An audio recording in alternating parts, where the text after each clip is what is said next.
Hi, Pat Prescott here on the Capital Jazz SuperCruise, and I am just funking around with Pieces of a Dream.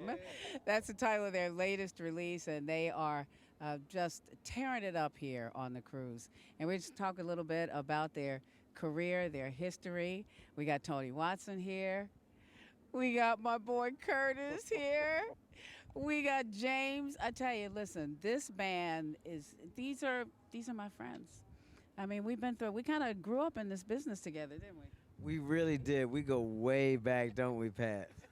We really do. But for everyone who's watching today, I would like to just one quick story I want you all to tell about the name of the group, Pieces of a Dream, because I think it's kind of important and Okay. cool. Uh, Pieces of a Dream. The name of the group came from Stanley Turntine's album, Pieces of Dreams. Uh, my stepmother, Deanna Harmon, she used to listen to Stanley Turntine every Saturday. I used to wake up to that vacuum cleaner and that song every Saturday. CTI Records. And so we had gone through just an array of names, and s- some of them were just not good enough, and others were already taken. So when she came up with the name "Pieces of a Dream," it came from Stanley Turntine's album "Pieces of Dreams," and she thought that there were three guys looking for a musical dream, and we made up the pieces, Yeah. and that's how that name came about. And at that time, it was the two of you and Cedric, And right, Cedric, who yes. who got things started with this. And Mhm. and what I love, I think the most about this band, in addition to the great music that you've always made, is the fact that you all have stuck together. And we were talking about this just a moment, Tony, just how this is a family. And when you look at all the experiences that you guys have had together, it's kind of like you complete each other's sentences. Absolutely, absolutely. It's a family, and they were groomed by a wonderful musician and a wonderful person, and they are have since turned around and done the same thing with myself and many other artists. Grover taught them well. That's I right. will say that. That's right. And this Philly tradition is a real thing. I mean, you go back to the straight ahead guys, just the legacy that the city of Philadelphia has when it comes to music, and really not just jazz. I mean, to everything. I mean, even you think about radio with RTI and DAS and all those great stations too. Talk a little bit about the musical tradition of the city of Philadelphia. Wow. I mean, you have so much coming out of Philadelphia. You got Stanley Clark. You got Jeff Lorber. You have Philly International Records. People like Harold Melvin and the Blue Notes and Teddy Pendergrass, and it's just such a great tradition, and we're happy to follow in that legacy of so many artists that have gone before us and that we follow after and I've idolized and then grown to meet and become friends with. So it's such an evolution, really, so to speak, that we've gone through from our embryo stages of just performing and doing dinner dances and wedding receptions to becoming recording artists and touring artists and producers of other artists in this genre. And when we first started doing this, there was no such thing as smooth jazz. You remember, you know that phrase hadn't even been coined yet. There were no smooth jazz tours. There were no smooth jazz radio stations. There was not the same outlets that there are now, and so we feel like groups like Pieces of a Dream and Grover Washington, Spyro Gyra, and the Jazz Crusaders are really pioneers of the genre itself of smooth jazz because like I said, there wasn't even that until afterwards. You dig? And then it became like a thing, and now it's such a thing, and now there's smooth jazz. Not only smooth jazz tours, there's smooth jazz record companies and smooth jazz cruises. Yeah, Like yeah. come on, it's progressed to that stage now, and we're just happy to be a part of the creation of that. Well, you guys have been through a lot and have survived a lot of changes as well in the industry. And Curtis, I want you to talk a little bit about that. How you've managed to stay relevant all this time. I mean, through the changing of the guard to the disco era to the rap era, Pieces of a Dream has survived and thrived during all of that. I think it's basically one of the, well, two big things. One is people like you who play our records and keep us current. And the other one is our fans and the audiences that we play to. Without you guys, there is no us, okay? Also, and let me not leave this out because we have been blessed by God to be able to have this talent and to be able to share it with the world is just another whole level of blessing. So, we've been able to also evolve, as James said, with our music so that we can stay current, with the times, and even innovative enough to, have our own sound. So that kind of, brings us, I guess, to a point where we have our own identity and people know us for what we do. Things like Mount Airy Groove and Night Vision and, things like that. So. Yeah.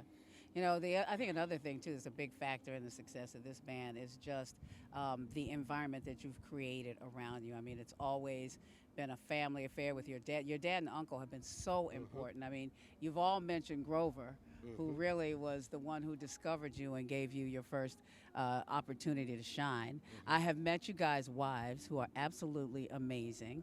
So this whole foundation of people around you to support you, how much has that meant to what you've been able to do in this 40 years that you've been together? It's really monumental.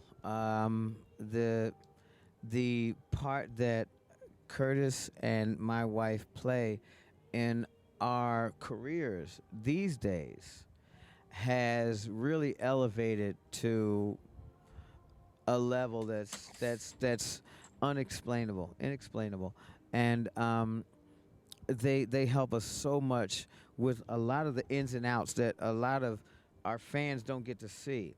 A lot of things that are behind the scenes that have to go on, and they help us so much with a lot of these things. And they make a great team because his wife and my wife have like different, I guess, skill sets and things that they bring to the table so that they complement each other in the same way that Curtis and I do, where we have our similarities but we have our differences, and they all work together.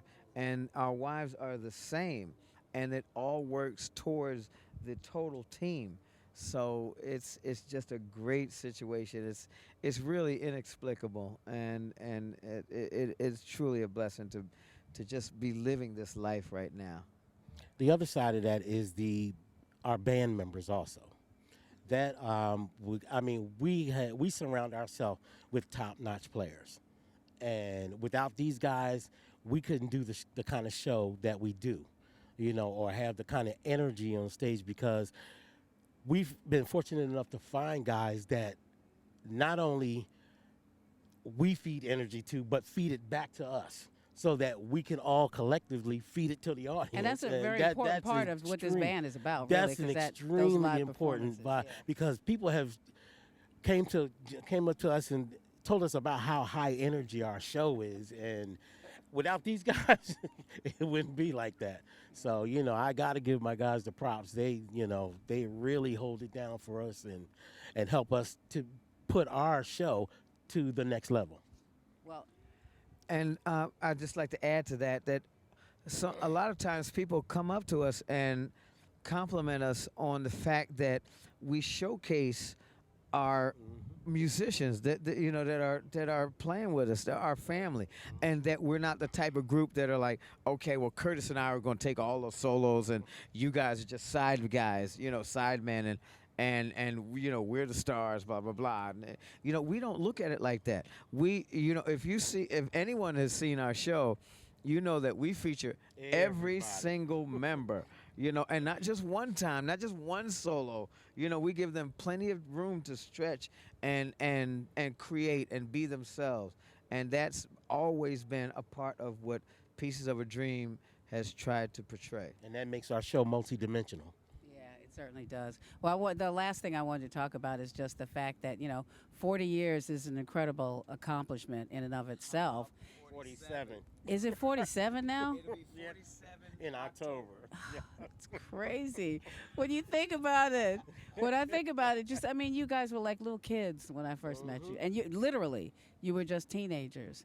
But, to look at what you've been able to do and what you've accomplished, I would love to hear each of you, and we'll start with you, Tony, on what are you most proud of in being associated with this band and with the legacy that you have? Well, being as I'm 41, I wasn't around for the start. But I will say my father is a musician, so he's a drummer. And, I remember hearing these guys' records run around. I didn't even know I was going to be a musician at that time, and to now be playing with them. And it's not even just playing. Like you said, we're a family. To call these guys my brothers and my friends, and I grew up listening to them, in a way idolizing them. It's just it's hard to put into words actually, and that kind of history that's behind it with Grover and all the hits that they put out themselves. It's just, like I said, it's hard to put into words, but it feels great, and I know there's lots more to come for sure. And I appreciate y'all. I know we don't say that a lot, but I appreciate y'all.